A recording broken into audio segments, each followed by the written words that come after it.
నెల్లూరు జిల్లా కోట మండలం విద్యానగర్లోని Indian Bharat HP petrol బంక్లో పూర్తిగా పెట్రోల్ దొరకని పరిస్థితి. జియో పెట్రోల్ బంక్లో ఉన్నటువంటి పెట్రోల్, డీజిల్ను వాహనదారులు కిలోమీటర్ల మేర క్యూలు కట్టి పెట్రోల్ కోసం ఇబ్బందులు పడుతున్న పరిస్థితి. అయితే పెట్రోల్ బంకు యాజమాన్యం మాత్రం బైకు 100 రూపాయలు మాత్రమే, ఆటోలకు 200 రూపాయలకు మాత్రమే, కారు ట్రాక్టర్లకు 1000 రూపాయలకు మాత్రమే పెట్రోలు పడతామని చెబుతున్న పరిస్థితి. దీనిపై వాహనదారులు ఛానల్ 9తో మాట్లాడడం జరిగింది.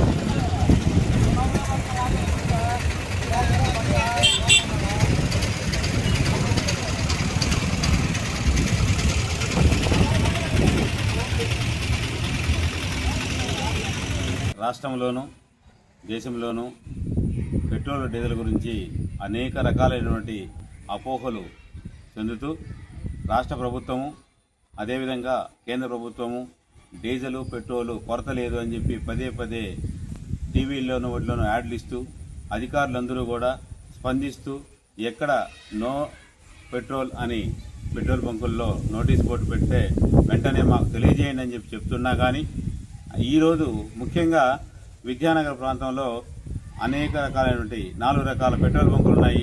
హెచ్పీ పెట్రోల్ బంక్ ఉంది, భారత్ పెట్రోల్ బంక్ ఉంది, రిలయన్స్ పెట్రోల్ బంక్ ఉంది, అదేవిధంగా ఇండియన్ పెట్రోల్ బంక్ ఉంది.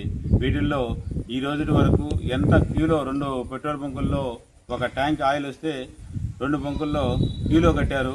అది కూడా ఎండలో 1 కిలోమీటర్ 2 కిలోమీటర్ వరకు వాహనదారులు నిలుచుకొని 2 వీలర్స్ కానీ అదేవిధంగా రైతులు ట్రాక్టర్లు తీసుకొని వచ్చి గూడ్స్ వెహికల్ తీసుకొని వచ్చి ఈడ క్యూలో ఎండలో నిలబడి అనేక మందికి ఇక్కడ చాలా ఇబ్బందికరమైన పరిస్థితులు నెలకొంటూ ఇక్కడ ఎండకి చాలామంది వడదెబ్బ కూడా కొట్టి ఇబ్బందులు పడుతున్నారు.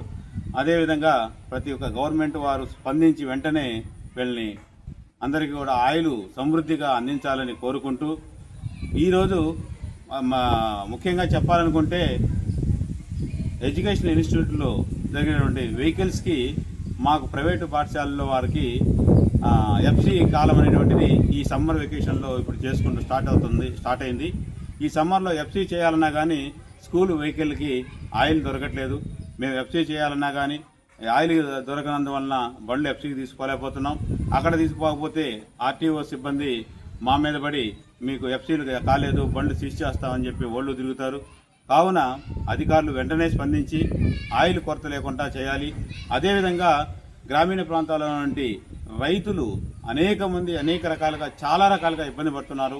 ట్రాక్టర్లు దున్నేదానికి ఈ యొక్క గూడ్స్ వెహికల్స్, ట్రాన్స్పోర్ట్ వెహికల్స్ వీటికి ఆయిల్ లేకుండా రైతు లేదే మనకు దేశం లేదు, రాజ్యం లేదు, మనం తినే ఆహారం కూడా లేదు. ఎస్పెషల్లీ మనం ఆహారం తినాలంటే రైతు అనేది వారు అతి ముఖ్యమైనటువంటి వ్యక్తి. మనకు ఆ రైతుకి రారాజులాగా ఉండాల్సిన రైతుకి మనకి ఈరోజు ఆయిల్ కష్టాలు చూపిస్తున్నామంటే రేపు మనం తినేదానికి కూడా గింజలు లేకుండా ఉండే పరిస్థితి కనబడుతుంది.